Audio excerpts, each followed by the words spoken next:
ओम।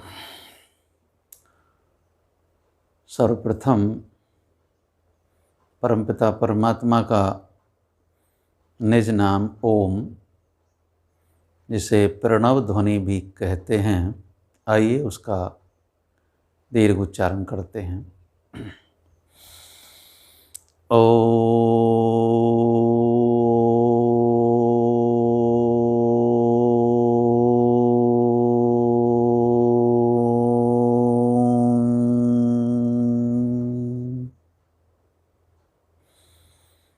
प्रवर पुनीत आत्माओं,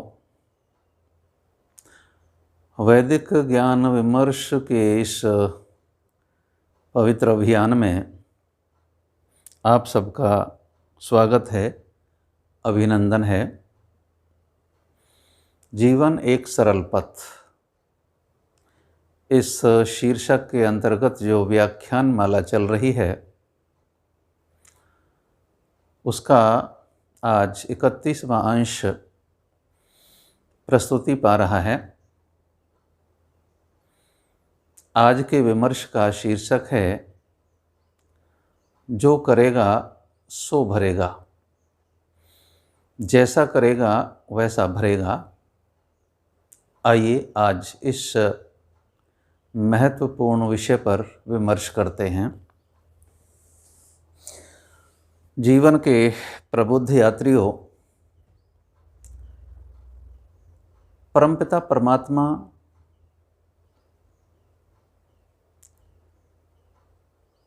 यूं तो अपने असंख्य कार्य सदैव ही करते ही रहते हैं, किंतु उस जगत रचयिता के प्रमुख 5 कार्य हैं जो समझने योग्य हैं। एक, वह सृष्टि की रचना करता है। 2, ईश्वर ही सृष्टि का पालन करता है। 3, ईश्वर ही संसार का संहार या प्रलय करता है। चौथा कार्य, सभी जीवात्माओं के कर्मों का न्यायपूर्ण तरीके से उसका फल प्रदान करता है। और 5वां प्रमुख कर्म है ईश्वर का अपनी संतति जीवात्माओं के लिए सृष्टि के प्रारंभ में 4 वेदों का ज्ञान प्रदान करता है। ये 5 प्रमुख कार्य उस परमपिता परमात्मा के हैं। इनमें से जो चौथा कार्य है, जीवात्माओं को उनके किए गए कर्मों का फल देना। लगता है आज का जो विमर्श का शीर्षक है, इसी ओर हमें बाध्य कर रहा है कि इस पर हम अपनी चर्चा करें और अपना विमर्श आगे बढ़ाएं। सज्जनों, संसार के सभी मत मतांतर संप्रदाय को मानने वाले जो भी लोग हैं, इतना तो सभी स्वीकार करते हैं कि अच्छा करो अच्छा पाओ, शुभ करोगे तो शुभ ही फल प्राप्त होगा, जैसा करोगे वैसा भरोगे, और भी जैसा काटोगे, जैसे बोओगे वैसा ही काटोगे। As you sow so shall you reap, अंग्रेजी में भी उक्ति है। तो ये सभी शीर्षक उसी कर्म फल की व्यवस्था को स्पष्ट करने का इंगित कर रहे हैं, उसी ओर इशारा कर रहे हैं। आइए इसे शास्त्रीय स्वरूप में पारिभाषिक तौर पर समझने का प्रयास करते हैं, क्योंकि सरल रूप में तो सभी की समझ में आता है, जैसा करोगे वैसा भरोगे। किंतु इस कर्म फल की व्यवस्था को जब व्यवहारिक रूप में देखते हैं, जीवन में उतारते हैं, तो इसके उपयोग में अनेक शंकाएं, उलझनें, स्थितियां पैदा हो जाती हैं जिनको स्पष्ट करना बहुत आवश्यक है। कर्मफल का सिद्धांत बड़ा ही गहन विषय है, विशद है, तथापि उल्लेखनीय है। आइए समझने का प्रयास करते हैं।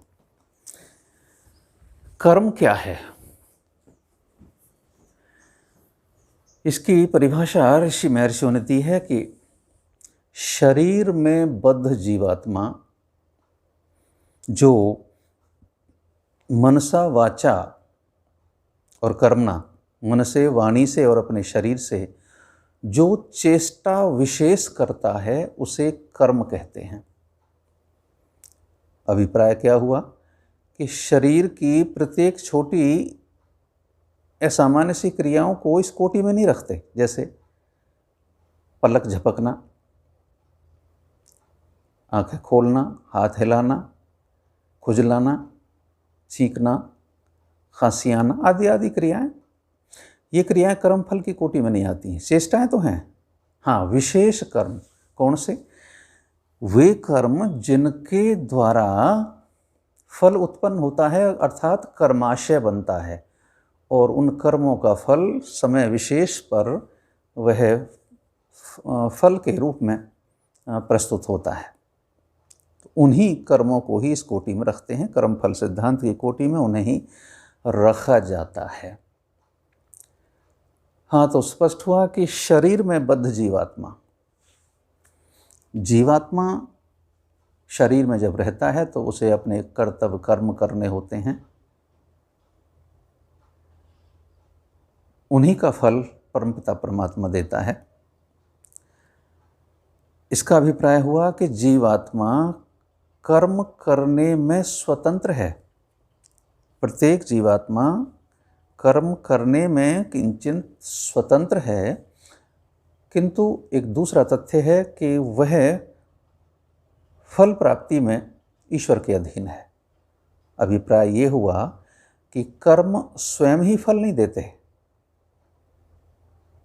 और जीवात्मा अपने कर्मों का स्वयं ही फल प्राप्त नहीं करता, अपितु फल प्रदाता परमपिता परमात्मा है। वह प्रत्येक जीव को न्याय की तुला पर तोलकर उसके कर्मों के अनुसार ही फल प्रदान करता है। इस कर्मफल सिद्धांत को समझने के लिए कुछ आस्थाएं हैं जिन्हें समझना आवश्यक है। जैसा कि पहले ही स्पष्ट हुआ कि जीवात्मा कर्म करने में स्वतंत्र है और यह कर्म करने की स्वतंत्रता ही प्रत्येक आत्माओं को भिन्नता प्रदान करती है। कर्म करने की स्वतंत्रता ही है जिससे कुछ आत्माएं, कुछ मनुष्य अपनी प्रगति करते हुए चलते हैं। बड़े विद्वान कोटि के उद्भट पंडित हो जाते हैं, कुछ ऋषि महर्षि बन जाते हैं, बड़े योगी तपस्वी साधक बन जाते हैं। और यह कर्म करने की स्वतंत्रता ही है कि कुछ जीवात्मा अपने कर्मों से गिर जाते हैं। वे दानव, राक्षस, पिशाच, व्यभिचारी, अनाचारी, चोर, डकैत ऐसी दशाओं में पहुंच जाते हैं। तो कर्म करने की स्वतंत्रता ही है जो जीवात्माओं के लिए दोनों रास्ते खोलती है। फिर जीवात्मा की रचना ईश्वर नहीं करता, जैसा कि हमारे वेद के ऋषियों का सिद्धांत है। 3 पदार्थ अनादि हैं जिनमें ईश्वर, जीवात्मा और प्रकृति 3 पदार्थ हैं। तो जीवात्मा भी स्वयंभू है, स्वतंत्र चेतना है, कर्म करने की स्वतंत्रता उसे है। हाँ, ईश्वर उसका फल प्रदाता है। ये जीवात्मा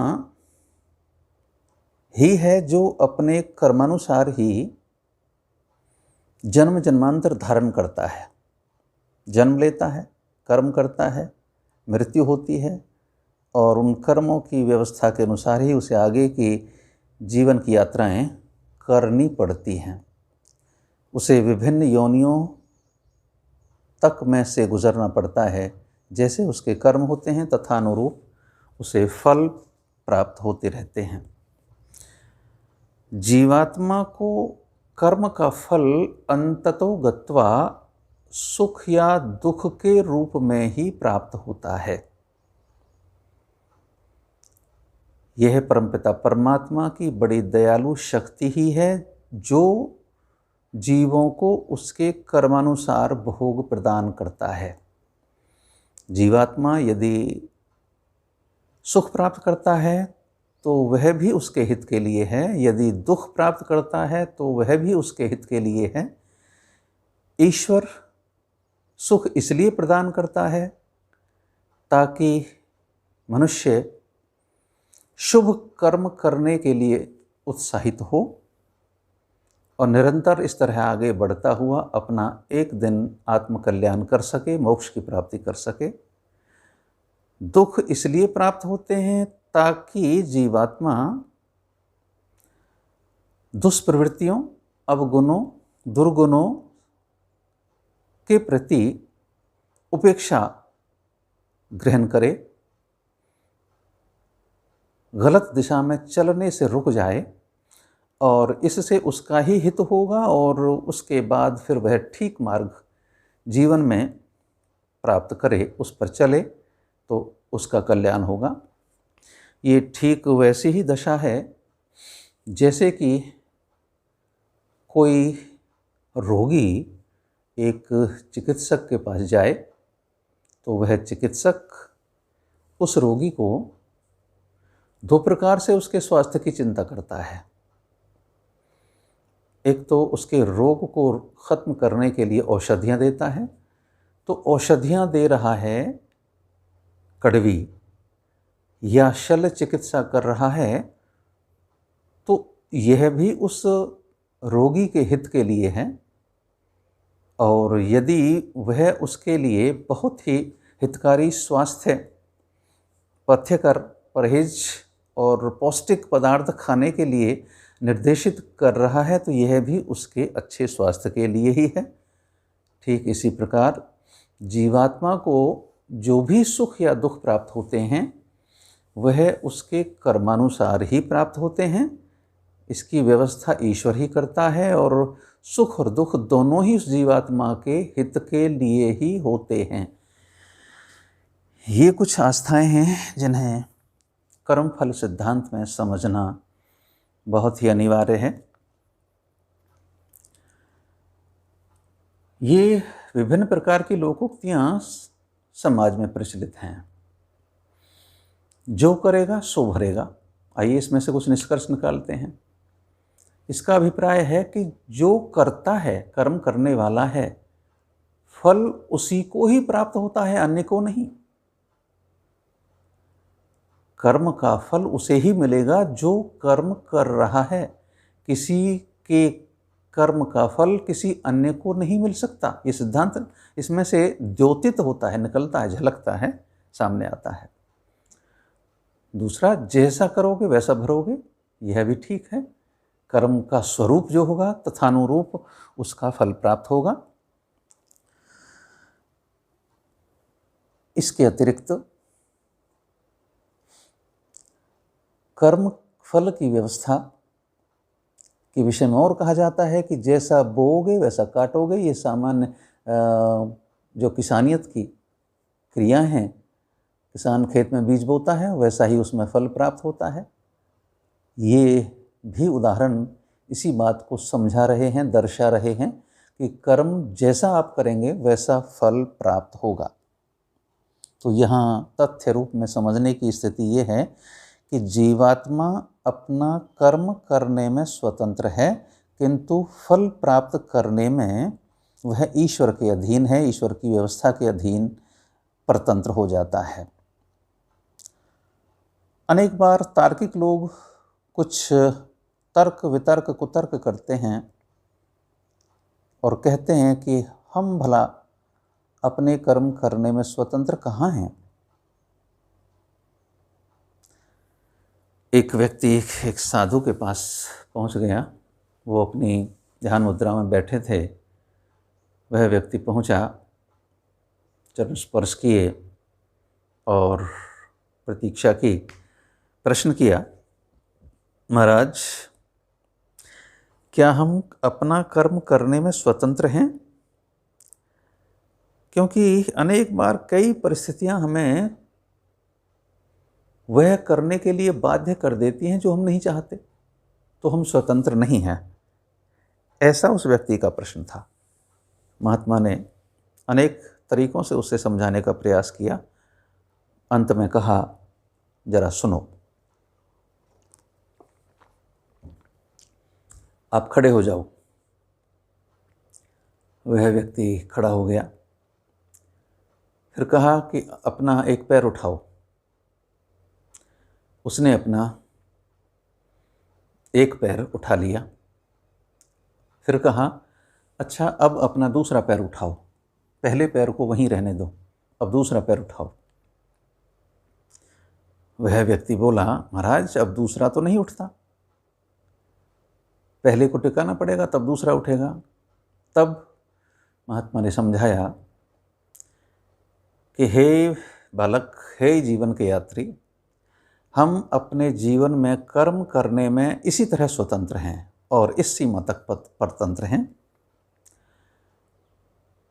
तुम स्वतंत्र थे जब मैंने कहा कि अपना एक पैर उठाओ, तो आप दायां पैर भी उठा सकते थे, बायां पैर भी उठा सकते थे।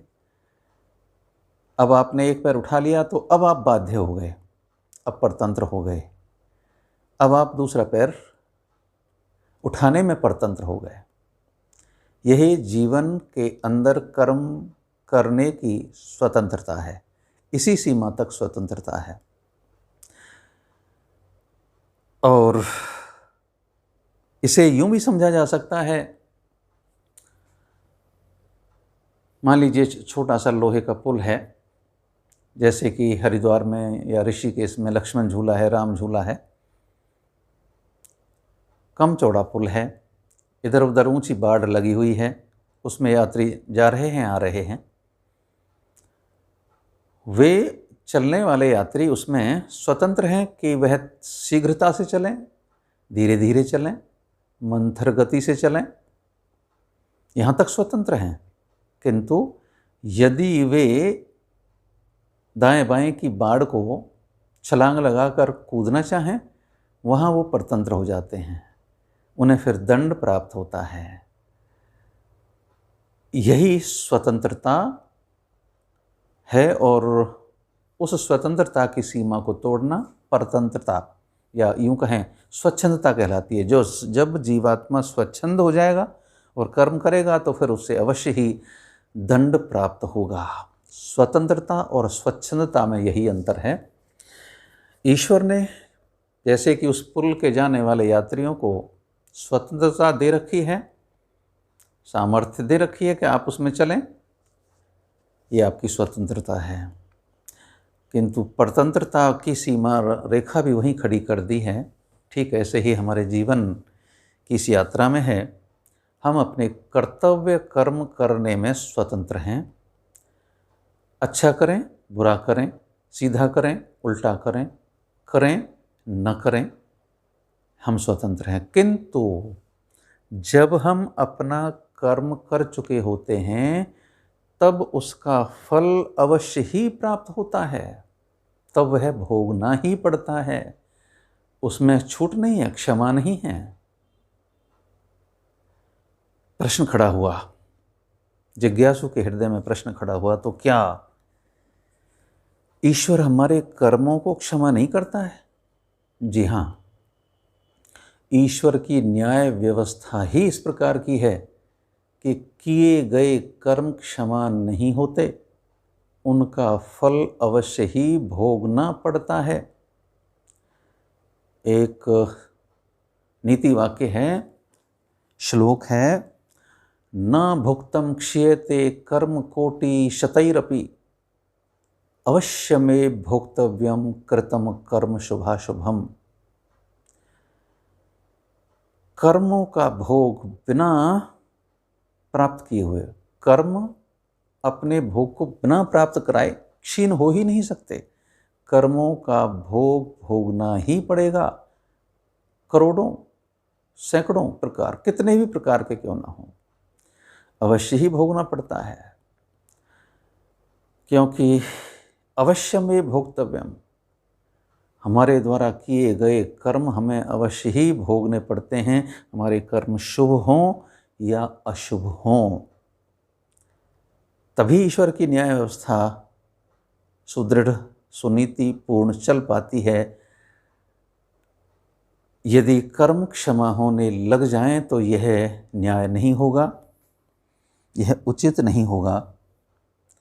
ईश्वर परमपिता परमात्मा सर्वव्यापक, सर्वरक्षक, सर्वज्ञ है, दयालु है, इसीलिए उसकी न्याय व्यवस्था भी अटल, निश्चित, सुनीतिपूर्वक है। और यह तो ईश्वर के दरबार क्षेत्र की व्यवस्था है। हमारे सामान्य धरातल पर भी, यहाँ समाज में या सरकार की व्यवस्था में भी हमारे कर्म क्षमा नहीं होते। हमें लगता ही हम ठीक है, आपस में व्यवहार में एक दूसरे की गलतियों को क्षमा कर देते हैं, ये हमारे सामान्य स्तर की बात है, किंतु वास्तविक रूप में कर्म क्षमा नहीं होते। एक दृष्टांत है, बिहार के किसी क्षेत्र में एक नदी में बाढ़ आ गई। गांव के पास से नदी गुजर रही थी, अनेक लोग उसमें बहने लगे। एक नवयुवक, बड़ा पराक्रमी, बलशाली, साहसी, छलांग लगाई और कुछ डूबते हुए बच्चों को, सामान्य जनों को उसने बचा लिया। उसने 10-11 लोगों की जान बचा ली। तैरना जानता था, साहस रखता था। खैर कुछ समय बाद उस जिले के जिलाधीश ने ये घोषणा कराई कि हम इसका नागरिक सम्मान करेंगे। किंतु क्या हुआ, इसी बीच कुछ समय बाद ही उस व्यक्ति का किसी अन्य पड़ोसी से कोई झगड़ा हो गया। झगड़ा भी तगड़ा हो गया और स्थिति यहाँ तक बिगड़ी कि मारपीट हुई, और मारपीट में अस्त्र शस्त्र चले और उसमें उसने एक व्यक्ति की हत्या कर दी। अब वह उस जिले के अधिकारी के पास गया और बोला कि आप मुझे दंड न दें, अभी कुछ दिन पहले मैंने बाढ़ में 10 लोगों की जान बचाई थी। अब चूंकि मेरे हाथों एक व्यक्ति की हत्या हो गई है तो आप उसे क्षमा कर दें और 9 व्यक्तियों के जान बचाने का पुरस्कार मुझे दे दें। किंतु आप ही बताइए सज्जनों, क्या वह जिलाधिकारी ऐसा करेगा? और ऐसा करना क्या न्याय होगा? वहाँ भी क्षमा नहीं है हमारे कर्म। 10 लोगों की जान बचाई है तो उसका पुरस्कार, पुण्य लाभ उसे अलग मिलेगा, और एक व्यक्ति की उसने हत्या कर दी है तो उसका दंड उसे अलग से अवश्य भोगना पड़ेगा। तो यह सामान्य तार्किक धरातल की बात है कि हमारे कर्म कभी क्षमा नहीं होते। इसी संदर्भ में ये कर्म फल की जो आस्थाएं हैं इन्हें और बढ़ाते हैं और सीधे सीधे सपाट शब्दों में विमर्श करते हैं कि अच्छे कर्म का अच्छा फल प्राप्त होता है, बुरे कर्म का बुरा फल प्राप्त होता है। जैसा किया है वैसा फल, जितना किया है उतना फल। यदि कर्म किया है तो अवश्य ही फल मिलेगा, कर्म नहीं किया है तो फल नहीं मिलेगा। यदि कर्म जानबूझकर किया गया है तो उसका फल अधिक मिलेगा। यदि कोई कर्म अनजाने में हो गया है तो उसका फल थोड़ी मात्रा में मिलेगा। इसके साथ साथ यह भी आस्था समझने के योग्य है कि जो फलदाता है वह विशेष अधिकारी ही होना चाहिए और वह परमपिता परमात्मा है। जो फलदाता न्यायाधीश है उसे हमारे कर्मों की सूक्ष्मता से जानकारी होनी चाहिए, तभी वह फल दे सकता है। और इसके साथ साथ किस कर्म का क्या फल है, इस दंड विधान को भी वह अपने पूर्ण संज्ञान में जाने हुए होता है, तभी वह न्यायपूर्वक हमारे कर्मों का फल दे सकता है। और इसका अधिकार परमपिता परमात्मा को है। वही सर्वव्यापक, सर्वज्ञ, सर्वंतर्यामी, सर्वशक्तिमान चेतना, वही परमपिता परमेश्वर हमारे कर्मों का फल प्रदान करता है। आइए इससे अगले अंश में हम समझने का प्रयास करेंगे कि कर्म कितने प्रकार के होते हैं। अभी चूँकि यह अंश काफ़ी लंबा हो जाएगा, अधिक समय का, इसलिए विस्तार में न जाते हुए परमपिता परमात्मा से यही प्रार्थना कि हम सभी अज्ञ जनों को सद्बुद्धि प्रदान करें, ताकि हम अपने अपने कर्म क्षेत्र में अपने कर्तव्य कर्मों का पालन करें। ओम शम, ओम शम, ओम शम।